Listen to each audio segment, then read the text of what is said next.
প্রধান অতিথিকে ধানের শীষ দিয়ে বরণ করে নিচ্ছেন আজকের সভার সভাপতি আলহাজ মুসলিম উদ্দিন প্রধান। আমার উত্তরপাড়া হিন্দু সমাজ আমরা বিপুল ভোটে পাস করাবো রবি সাহেবকে, কথা দিলাম এই বলে। ওনাকে আমরা সবাই ভোট দিয়ে আগে পাস করে আনবো। আপনারা কি বলেন? সবাই আছি ওনার সাথে ইনশাল্লাহ, সবাই পক্ষে বলেন। আমাদের রবিন সাহেব যদি এমপি হয় ইনশাল্লাহ দেখবেন সব কাজ এক ফোনেই পরের দিন সকালে আপনারা সেটা ফল দেখতে পাবেন। আজকে আমার দায়বদ্ধতা থেকে আপনাদের কাছে এলাকার সমস্যা চিহ্নিত করার জন্য এসেছি। এমন না যে আমি এলাকার সমস্যা জানি না, আমি জানি, কিন্তু দেখা যায় মহল্লা ভিত্তিক কিছু স্পেসিফিক সমস্যা থাকে যেগুলি হয়তো আমি জানি না।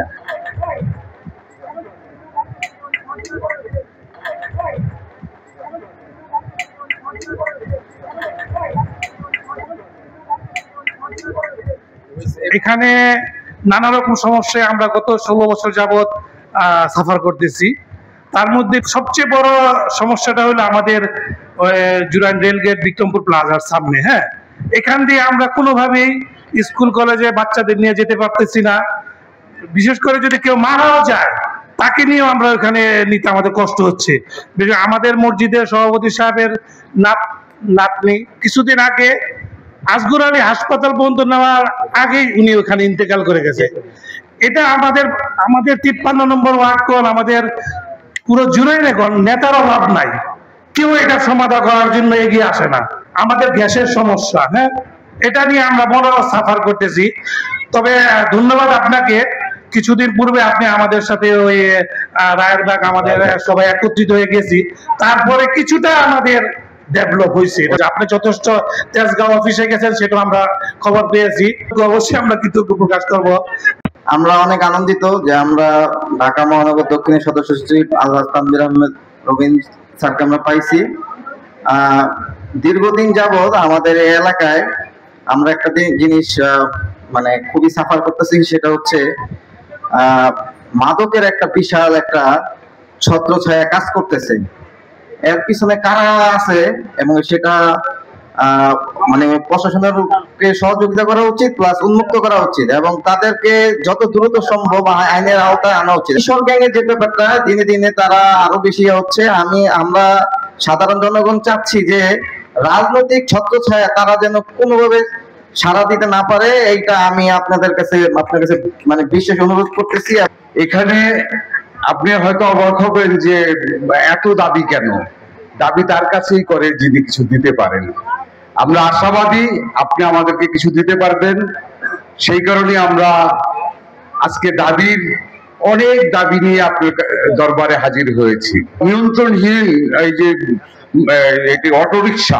অটোরিকশা এবং মিশুক এই জাতীয় যানবাহনগুলি চালাতে আমাদের এই জায়গাটা প্রায় জানবে এতটাই হয়।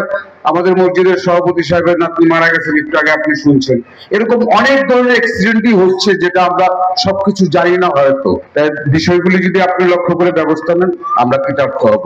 গত শারদীয় উৎসবে আমাদের এই রবিন ভাই গামবট জুতা পায়ে দিয়ে আমার মন্দিরে গিয়েছেন, দেখেছেন কতখানি জল হয়েছে। এই জল ভেঙে আমার মন্দিরে গিয়েছেন। এই জলের জন্য, জলবদ্ধতার জন্য আমার একটা দাবি থাকবে। আর আমাদের এই মন্দিরটা কালীমাতা মন্দির, বাইরের থেকে অনেক সদস্য এবং ভক্তবৃন্দ আসে, আমরা মন্দিরে একটু জায়গা দিতে পারি না, যাতে আমার এই মন্দিরটা দোতলা হয়। তানভীর ভাইয়ের কাছে এই অনুরোধ রেখে আমার বক্তব্য শেষ করছি। আমরা এই গ্যাস আর এই জলাবদ্ধতার এই পুরনো কথা আর কত বলবো, বলতে বলতে আমরা হরণ হয়ে গেছি। যাক, ঘটনা হচ্ছে কি আমরা তো সবাই পাবার আশায় অনেক কিছুই বলি, কিন্তু দেওয়ার কথা কেউ কিছু বলি না। আমাদের এই রবিন সাহেবকে আমরা যদি পাস করিয়ে সংসদে পাঠাতে পারি আমরা অনেক কিছু তার থেকে পাবো আশা করি। এই কেন্দ্রে সবচেয়ে বেশি ভোট দিয়ে আমার উত্তরপাড়া হিন্দু সমাজ আমরা বিপুল ভোটে পাস করাবো রবিন সাহেবকে, কথা দিলাম এই বলে। আমাদের গরিব মানুষের লিভিং কস্ট কিভাবে কমানো যায় এই ব্যাপারে এই ধারণা আপনাকে আমি দিতে চাই।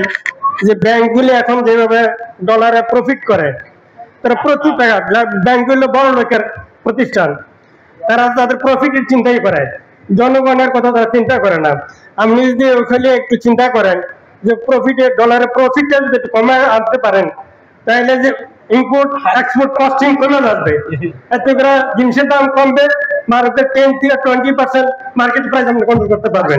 এই 53 নং ওয়ার্ডে অনেকগুলো সামাজিক সেবামূলক সংগঠন আছে। আগামীতে আপনার কোনো পরিকল্পনা আছে কিনা এদেরকে নিয়ে বা এই সংগঠনগুলোকে নিয়ে, সেটা আমি আঙ্কেলের কাছে একটু জানতে চাইবো। এই এলাকার মধ্যে অনেক মানুষ আছে যারা এই কিস্তি এবং সুদের টাকা নিয়ে নিয়ে হেনস্থার শিকার হচ্ছেন এবং তাদের সংসার মানে তছনছ হয়ে যাচ্ছে।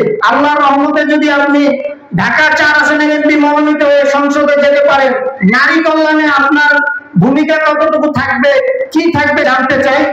আর আরেকটা হচ্ছে আমাদের যে কিশোর যুবক তরুণ যারা বেকার সমস্যায় ভুগছে, আপনার এই ব্যাপারে কোনো পরিকল্পনা আছে কিনা?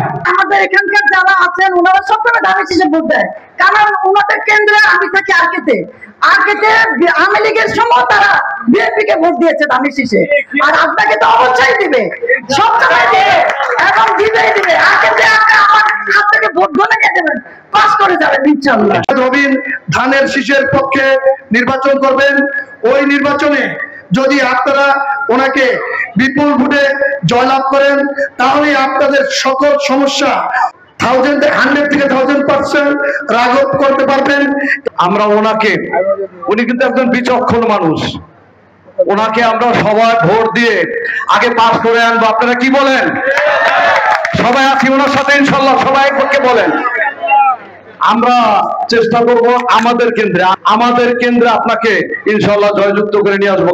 এখন আপনাদের অনেক দুঃখ সুখ করে কথা শুনছেন এবং এটা বারবার আমাদের রবিন আঙ্কেল শুনতেছেন, আশা করি সেগুলা উনি দেখবেন।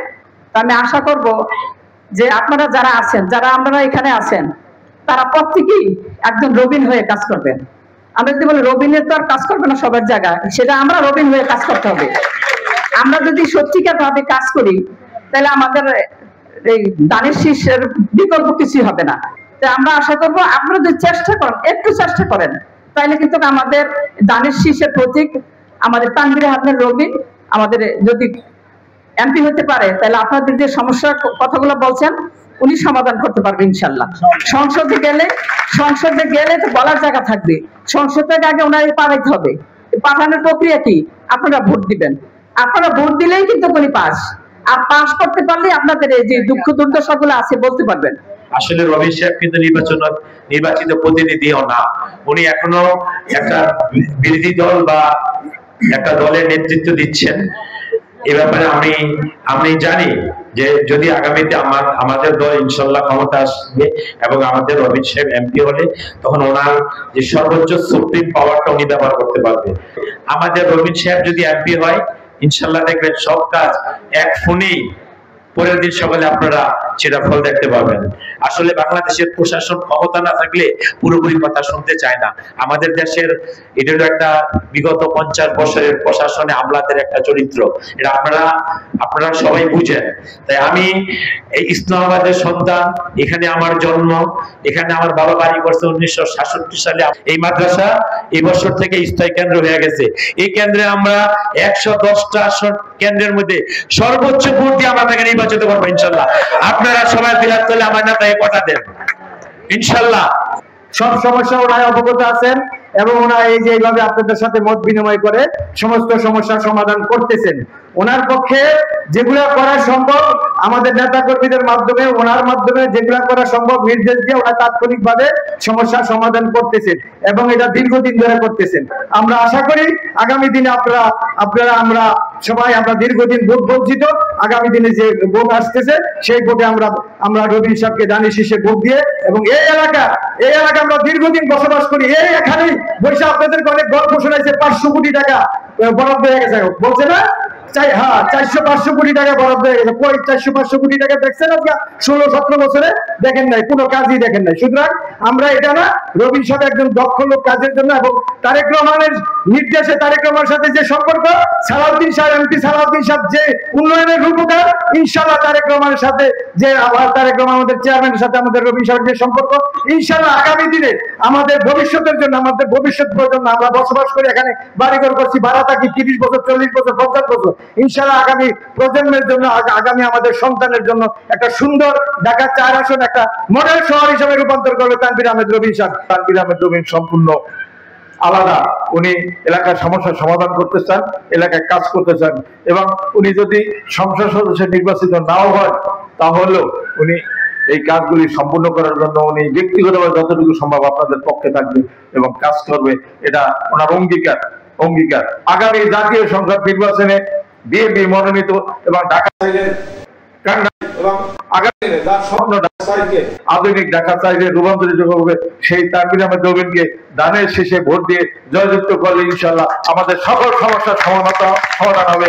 এই আহ্বান জানিয়ে সকলকে ধন্যবাদ জানিয়ে আমার বক্তব্য শেষ করছি। প্রধান অতিথিকে ধানের শীষ দিয়ে বরণ করে নিচ্ছেন আজকের সভার সভাপতি আলহাজ মুসলিম উদ্দিন প্রধান।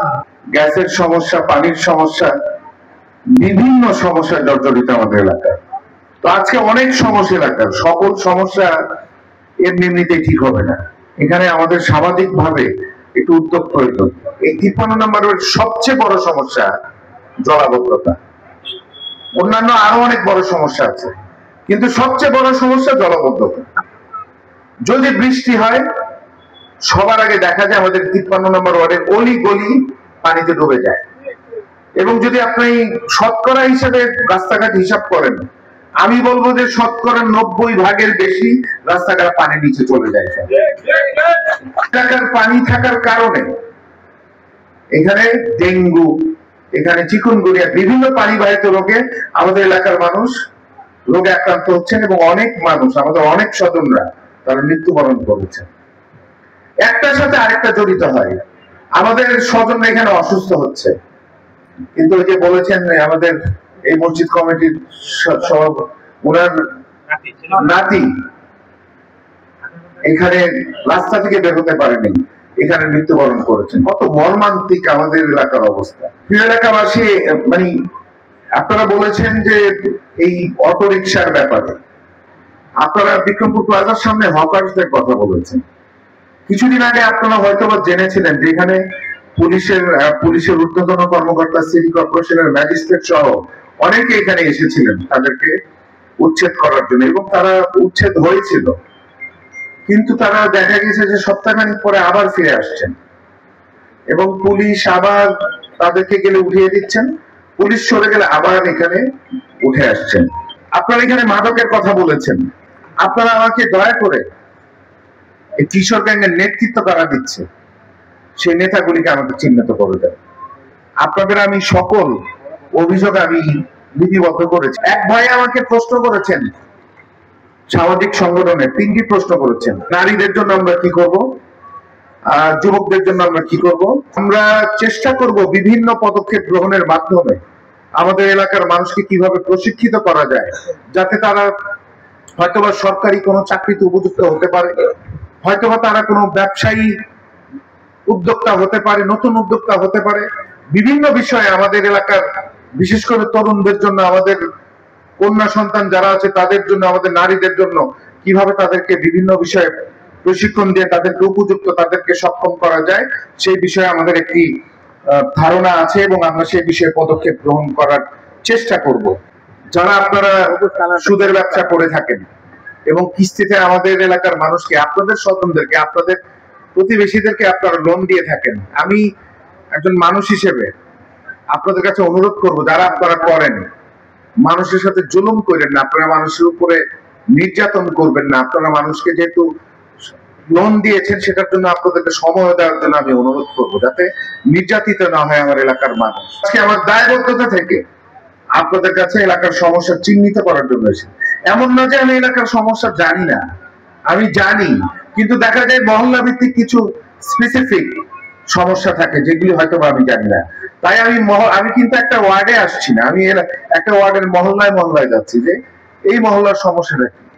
কিছু আছে কমন সমস্যা, কিছু আছে একেবারে একান্ত এলাকার সমস্যা, সেগুলো যদি আমরা চিহ্নিত করে রাখতে পারি। আজকে অনেকে বলেছেন আমাকে নির্বাচিত করার কথা, আমি আজকে আপনাদের কাছে ভোট চাওয়ার জন্য আসিনি। আমি আপনাদেরকে চিনি, আপনারাও আমাদেরকে চিনেন। ভোট চাইতে আমি আসবো, এমন না যে আমি ভোট চাবো না আপনাদের কাছে। আপনাদের কাছে ভোট চাইবো, আপনাদের কাছে সহযোগিতা চাইবো, আপনাদের কাছে দোয়া চাইবো, কিন্তু আজকে না। তফসিল ঘোষণা হবে তখন থেকে আমি ভোট চাইতে আসবো আপনাদের কাছে। কিন্তু আমি আজকে আপনাদের কাছে এসেছি যে আপনাদের এলাকার সমস্যা যদি আমি আগে থেকেই চিহ্নিত করতে পারি এবং আপনারা যদি আমাকে সরাসরি বলে দিতে পারেন, আমি যদি আপনাদের সহযোগিতায়, আপনাদের ভালোবাসায়, আপনাদের মায়ায়, এলাকার মানুষের ভোটে যদি আমি নির্বাচিত হই, আমি 1 সেকেন্ড দেরি করতে চাই না সমস্যা চিহ্নিত করতে। আমি সরাসরি এলাকার সমস্যার সমাধানে কাজ করতে চাই।